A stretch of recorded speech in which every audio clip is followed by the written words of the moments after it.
Okay, so hello everyone, good morning, good afternoon, and welcome to our session about the key trends and strategies reshaping the last mile delivery. I'm Daniela Pearlmutter, I'm the Senior Vice President of Marketing, and I'm pleased to be joined here by Erik Logerquist from Uber Direct, who's actually the co-founder of Uber Direct and now leads the global launch of Uber Direct in the retail sector. So Erik, welcome. Thank you so much. It's a pleasure to be here. Excellent.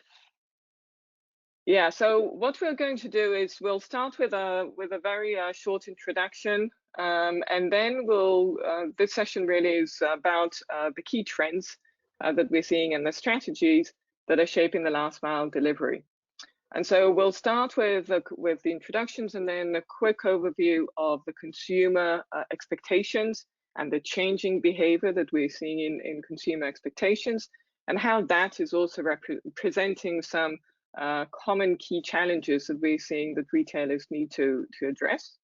And then we'll go quickly into discuss the best practices and different strategies we see that retailers are taking that are really reshaping the last mile delivery. And we'll end with some forward-looking thoughts on what's happening in 2021 and beyond 2021. If we have some time for questions, we'll address the questions at the end of the session. If we don't, please still put them in the chat box and we'll address those questions after the webinar. So with that, I'd like to quickly introduce Bringg. Bringg is really the #1 provider of delivery and fulfillment cloud solutions. As you can see, we serve some of the largest brands in the retail and logistics space. Customers across different verticals, such as Danone and Party City, AutoZone, Albertsons, and FedEx and Seco. We actually also launched last year our open delivery hub that actually includes approximately 40 external fleets, third-party delivery carriers of all types.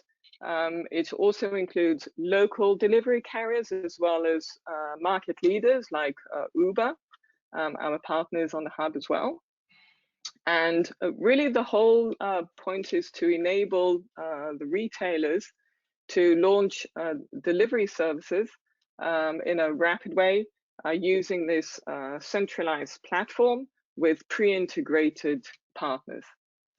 And so this is why Erik and I are joining here forces to discuss really the different strategies that we're seeing that are shaping really the last mile delivery and fulfillment space. So Erik, would you like to introduce yourself and Uber Direct? Yeah, sure. And hello, everyone. As Daniela mentioned, I'm Erik Logerquist. I'm the global head of Uber Direct at Uber for Business. For those of you who are not familiar with Uber for Business, we're simply the B2B side of Uber. So we have traditionally provided transportation and food delivery services to over half the Fortune 500. Uber Direct is our new on-demand delivery service that provides last mile fulfillment to retailers across the world. This is an area we actually know fairly well. We had an offering called Uber Rush, and one of the reasons that we came back into this space was that our corporate customers were saying, hey, if you can safely transport my employees, our executives, and deliver corporate meals, why can't you deliver our products as well? So today we've launched Uber Direct in 5 countries, and that's live in the US, Canada, Mexico, Brazil, and Australia, with EMEA later to come this year. We believe that there's a large opportunity to create additional customer value by really improving that last mile fulfillment within retail. We're excited about the partnership with Bringg to make that happen, and really looking forward to sharing what we're seeing in the marketplace here today. Great, excellent. Thank you, Erik. So let's start really the session with addressing some of the key changes we're seeing in the consumer behavior. So, everybody knows COVID broke out, a pandemic, a global pandemic. It had a terrific impact really on the e-commerce sales, right? People didn't go anymore to stores. They actually stayed at home and shopped online. And when we look really at what it means for consumer behavior and what their expectations are, it really is about the fact that they expect the fast and the reliable and free of charge delivery. So essentially, almost 90% of shoppers really define fast delivery as same-day delivery. And almost 50% of shoppers will seek for this free 2-day shipping. And what is interesting is that, and this is something that we're seeing more and more actually develop in the past year, is that 9 out of 10 say that on-time delivery is important as well. Really, the reliability of getting also the order on time as promised. So it's not just the fast and the free of charge as we had, but also with the outbreak of the pandemic, where there were so many delays as well in delivery because of the increased demand for capacity, for delivery capacity, the reliability also came into play. And this has a huge impact on really the expectations that consumers expect retailers to deliver. So Erik, what are you seeing on your end? Yeah, it's a great question, and the trends are changing so quickly, which is, I think, at the same time exciting, but also presents some challenges. The first trend is really consumers want more control over how they shop, and whether or not that's in-store, curbside, same-day delivery, consumers want to control that experience, and that preference for control has really become more ingrained during the pandemic. We have now our routines and we want to really stick to those, and those are largely determined on how safe we feel in our communities.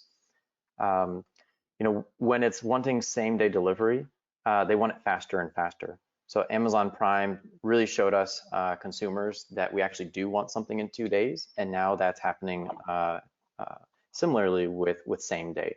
Once they're exposed to it, they want it and they want more of it. The second trend I would say that we see is really demanding real-time updates. I think all of us on this call are old enough to remember how painful it was to call a taxi company, stand on a corner, and have that anxiety of whether or not the courier or the taxi driver is actually going to come pick you up, and how that completely changed when you took your first Uber and you saw the driver on the map in real time, and the comfort and kind of excitement that brought you. Consumers have now grown to expect that same level of transparency when they're ordering a sandwich, and they are growing to want that when they're ordering their new Air Jordans or their pair of jeans online. It's interesting. You're saying control and transparency, really the real-time updates all the time. Now that has also presented some common challenges on retailers. Bringg recently did a survey amongst 1,000 retailers, retail enterprises in the US, and we understood really from them what are the key challenges that they're facing, and also their priorities in terms of their investments and where they see really how they can reshape the last mile delivery and fulfillment. And when we look really at the different challenges that they face, and we see here the top 4 challenges. The top one really is the fact that because they needed to address now this spike in e-commerce, which is here really to stay, so they had to increase the demand, they had to increase the capacity for delivery, right? Because the demand increased so much. And therefore they also worked with multiple delivery fleets, external fleets, not only their in-house fleets, but also external fleets. And we see that 36% of retailers say that their key challenge is really working with the multiple delivery fleets. It's managing them, etc. The second key challenge was around really the scheduling of the delivery times with customers, and scheduling those delivery times that they can actually deliver upon. They can actually provide with reliability on time. And the third one is really about the lack of real-time visibility on the orders once they were dispatched on the order already en route. And lastly, of course, it's around the fact that there's still a lot of inefficient manual processes, which they need really technology and automation to help with the order planning, the routing and dispatching.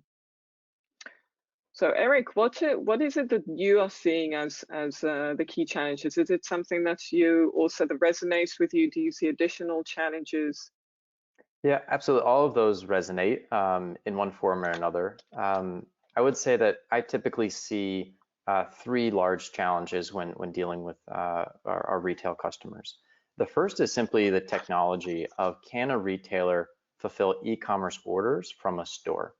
Many retailers don't have that technology in place, and that's just simply a blocker really from implementing some sort of same-day delivery offering. If you don't have that in-store visibility connected to your e-commerce flow. That's probably the major one that takes a fair amount of investment for retailers if they haven't done that already. The second two that I see are more minor, and I've seen most retailers be able to work through them. The first is around in-store operations. So what type of staff training is needed to optimize for picking, packing, and handing off deliveries? This is a more tactical issue. Like I said, I've seen most retailers work through it, but it's definitely something to put on your pre-flight checklist. And then the last challenge is simply just how to price a same-day delivery offering.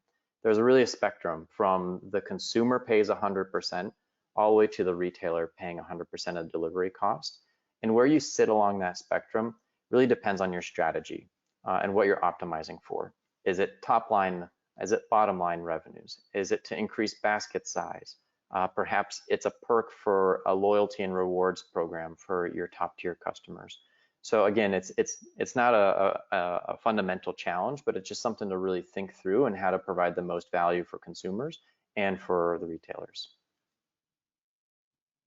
That's interesting. It's really spot on also to what we're seeing as the key challenges that retailers said that they need to address with working with external fleets, with third-party delivery carriers.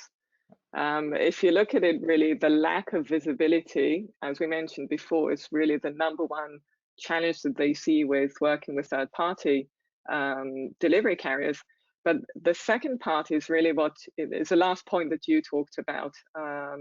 You mentioned pricing. Do they use the pricing as the brand also incentive, right? And to create membership, etc. So this is actually one of the key challenges that retailers see when they work with external fleets. Is really the lack of brand control. Can they brand the experience that is delivered by a third-party delivery? And lastly, it's actually also managing the cost. The cost of managing multiple fleets, which they don't necessarily have the full control of. So this really brings us now to the next topic of, let's understand really what can be done. What are really the best practices to address those challenges? So one way that we saw is really the fact that there's another way to fulfill the spike in online shopping. And while it's delivery is always there and the same day delivery, there's always also the next ability to introduce new fulfillment models like pick up from store, or buy online, pick up from store, or buy online and pick up from curbside. And really what we're seeing is that the storefront becomes another fulfillment location.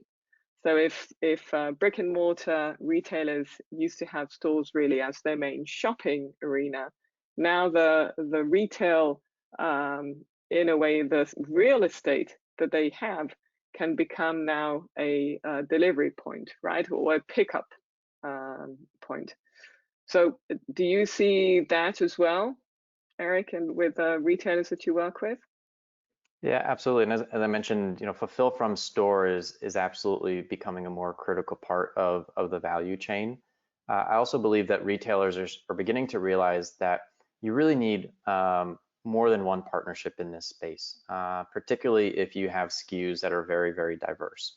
That's an area, for example, that why we partner with Bringg. If we're working with a retail customer, we can only service a portion of their SKUs. Today we can't service big and bulky. That's something we hope to do in the near future, but we can't today. And so we only solve a portion of a retailer's problem. So looking out for those additional partnerships, like someone like Bringg, who can really orchestrate that entire process, I think is really important, from everything from BOPIS to big and bulky.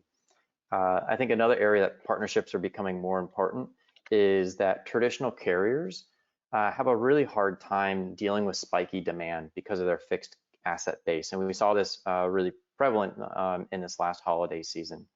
If you look at comparison, some of the gig economy players like Uber, it's actually in our DNA to handle some of this spiky demand. And so whether or not that's on the ride side, picking up people from Times Square on New Year's Eve or delivering pizzas during the Super Bowl, that spiky nature is just part of our business model. And so for retailers, I think it's important to really look at who are the providers I have, which ones have core competencies in, let's say, cost, and which ones might be speed, reliability, or being able to deal with a surge in demand. So those are additional best practices that I see. So it's interesting. It really leads us to the best practices also that we see, and the strategies really around, I would say, three main things. First of all, it's really getting the data, right? It's having data platforms. It's knowing really what the situation is, what the reality is, and having the ability to then manage the situation. So you talked about, for instance, the spiky character of the industry, right? The seasonality that we see. So really one of the capabilities that we're seeing retailers saying that they need more of is the visibility into the different fleets, the different drivers, the different orders, the routes they're taking, and also understand and get some reporting and understanding really where the spike is and how to manage it. And also if there's an exception, how to manage it in an immediate way, in a real-time way, which really leads us to the next part where technology and automation comes into play. So once there is an exception, like you mentioned, the spike in the holiday season. So when do you really trigger this additional crowdsourced fleet or the additional third-party fleet in order to really manage this spike in the need for delivery? And that really by using the technology and this smart engine that knows how to really assign the orders to the different fleets, to dispatch the orders to the different drivers, enables really this management and control over the spiky situation and the different changes in and volatility in demand for fulfillment and delivery. The last part actually is really the need that we're seeing for putting really the end customer in focus. So it's, as you mentioned earlier, it's the fact that they need the transparency and the visibility, the real-time visibility into when their delivery will arrive, the order will arrive. So this is, where we're able to actually see how we can address our retailers' needs to continuously communicate with their end customers. The order is on its way, this is the driver, this is where they are. Continuously track also when the delivery will arrive, in order to enable really the customer this experience that they're looking for, the experience that they expect to get, just as they expect it from other services. So now let's move on to some looking forward thoughts. We also asked in this survey that we did amongst our retailers, what are their key priorities also going forward? And what we saw is really that when you look at the way retailers see also their commitment to the environment, they see really that they have a responsibility to provide also sustainable delivery experience. And that means going with eco-friendly fleets. It starts even with the packaging, that it has to be with eco-friendly packaging. But if we're talking about the last mile delivery, it really is about managing, reducing the carbon emission, or making the routes much more efficient to enable really a more sustainable last mile delivery. So what initiatives are you at Uber Direct taking to really enable this sustainability initiative? Yeah, and it's actually not just at Uber Direct, it's actually across Uber and across the world. One of the most exciting parts about working at Uber is our global scale and the countries we operate in and how quickly we can get whether or not it's a driver or a courier to you. You know, that's generally within 5 to 7 minutes across the whole world. But with that, you know, there's obvious impacts to our communities, to our infrastructure, and to the environment.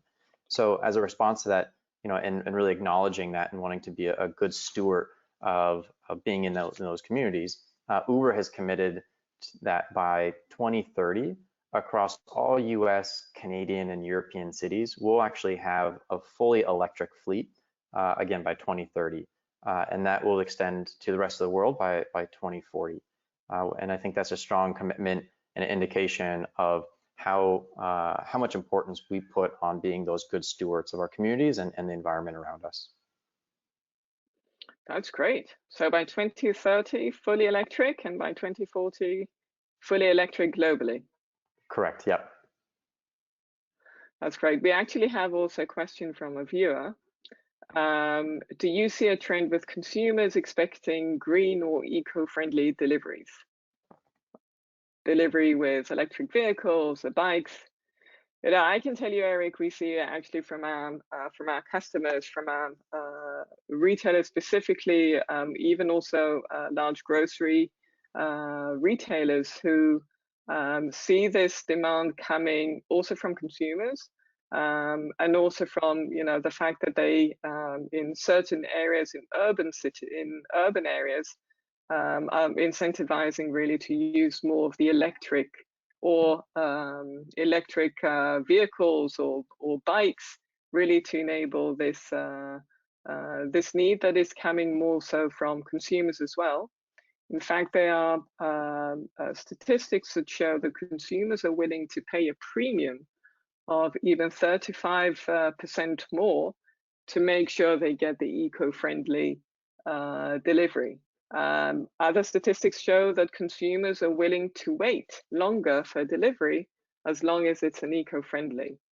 And this is again where I believe we need to put the consumers again in focus, that they will be able to actually choose not only same day delivery or next day delivery, but also eco-friendly delivery. And we're Well, what do absolutely, you think? yeah, we're absolutely seeing the same trends. I would say today, they're the minority of use cases, and it depends on market and country. But you see certainly European consumers, I think, are more demanding of sustainable solutions in market. And I think if you fast forward 3 to 5 years, that will be pervasive really across the world. You know, we started out with Uber Direct leveraging our Uber Eats courier base. And that actually, the composition of that changes dramatically by market. So in Latin America, it's largely two-wheel, and two wheels is, you know, that could be a motorbike or that could be a bicycle. And so our actual carbon footprint switches dramatically depending on the market that we operate in and how we're operating in that market today. But we absolutely see those trends. I would say it's still a minority of retailers who are bringing that up in our conversations, but it's certainly growing. Okay, and I see we have another question here. Where is, this is Erik for you. Where is Uber Direct currently available? I know you mentioned it in the beginning. US, Canada, in US, Canada, and Europe. Actually, so where we're available today is US, Canada, Mexico, Brazil, and ANZ. And then later this year, starting for the second half of the year, we will be live in EMEA as well. So we have some current pilots that we're testing there to make sure everything's going to go well before a broader launch. Later in the year, we'll probably be expanding to Japan and a number of other Asian markets. Okay, thank you. And I see one more question. We have time for one more question. Here it goes. With margins in certain retail segments fairly low, what have you learned on consumer behavior and willingness to pay? Or alternatively, how can retailers reduce the cost of delivery? So Erik, why don't you take, if you see the fact that consumers are willing to pay, and I'll also address the latter part of it. Great. So in willingness to pay, I think, as business folks, we tend to think about it as margin. In terms of a consumer mindset, it's really about urgency. And so I would say it's probably see less trends on low margin and even low price. I mean, price and margin really don't have a lot to do with what do I need now. And so it's really on the type of product. And so you see a lot of urgency around products that are, let's say, beauty products, some apparel. You see that in video games, right? Wherever that urgency is there, the willingness to pay certainly follows. If it's a more expensive item and there's higher margin, of course, that's easier for everyone because I think it makes sense that I'm going to spend an extra $10 or $15 to get my iPhone sooner. Danielle, I know you'll handle the cost side, but one quick observation that we've seen is the more that retailers can streamline in-store operations and have, let's say, pickup times, that's a way to increase the batching rate. And so if we come and we pick up one package, that's going to be a certain cost. If we can come and we can consistently pick up 4 or 5 or 10 packages, then that means there's cost savings, which we can then share with our retail partners. Right. So actually, I'd like to also address what you mentioned earlier about the consumer willingness to pay, because I think you touched on a very important part, which is really the urgency of when also the consumers expect or would like the delivery to get to them. And this actually also relates to the seasonality we talked about earlier. What we saw in the peak season is that people chose where to shop based on the time of delivery. So they were willing even to change the retailer as long as the delivery would be on time. And we actually experienced with one of our clients the fact that they needed to also enable pickup from store for consumers, especially for the holiday season, in order to enable the consumers to get what they want, their order in time. So it really is, consumers are willing not maybe to pay with a higher price, but they're willing to do changes in their behavior, whether it's for them to actually drive to the shop or to batch orders, as you mentioned, and that would speed up the way, they would make a bigger purchase, knowing and ahead of time, knowing that would give them the order in time. And addressing also the cost of delivery really comes down to the fact that, relating also to summarizing also to the entire session, the consumer behavior we see is changing, and it's here to stay. So those changes that were accelerated during the pandemic are really here to stay. And that it really raises a lot of challenges in retailers because the demand will be high, will continue to be high. The e-commerce share will continue to rise, which means that the cost of delivery cannot increase in a linear way, right? So they need to do something and reshape the full last mile delivery by introducing automation, by introducing data. As you said, as we talked about earlier, it's the visibility, it's the transparency, it's knowing where the efficiency is higher, it's knowing where the order is, it's knowing which fleets are available, and how do we really enable that in an automatic way so that retailers can continuously provide for the scale that they need, as well as reduce the cost over time, so become much more efficient. So it really comes down to the data, the automation, connecting the data pieces, automating the dispatching and assigning of orders, and getting also the visibility into the multiple fleets that you need to manage in order to make it really the most cost effective and efficient for the retailer, and still put their brand and their customer experience in focus. So any last word, Erik? No, I couldn't agree more, Daniela. And the only thing I would add would be, In terms of, those are all things that I think retailers need to do. In terms of how to think, I've seen the most success with the retailers who have a test, learn, and iterate mentality. This is a very new space. Consumer behavior is changing very quickly. And I think being open to the fact that we don't have all the answers today. We need to go out there, we need to engage with customers, we need to engage with certain partners to really see what sticks. Where do you want to put same day delivery in your consumers' shopping experience? Is that at a product level or at a cart level? You know, what kind of conversion rates are we going to see? A lot of those are unknowns. Today, we're starting to get some good signal, but I think that mentality of, you know, let's go test and learn is really powerful as we continue to adapt to this new world. For sure. And I have one really final question because this relates to both you and I.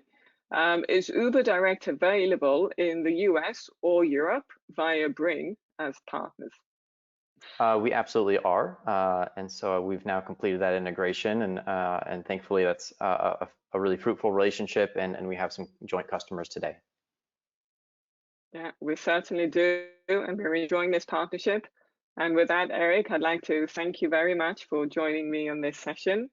I enjoyed it very much. I hope our listeners enjoyed it very much as well. And I look forward to our partnership developing and growing even more. Likewise, it was a pleasure. Thanks so much for the opportunity. Thank you.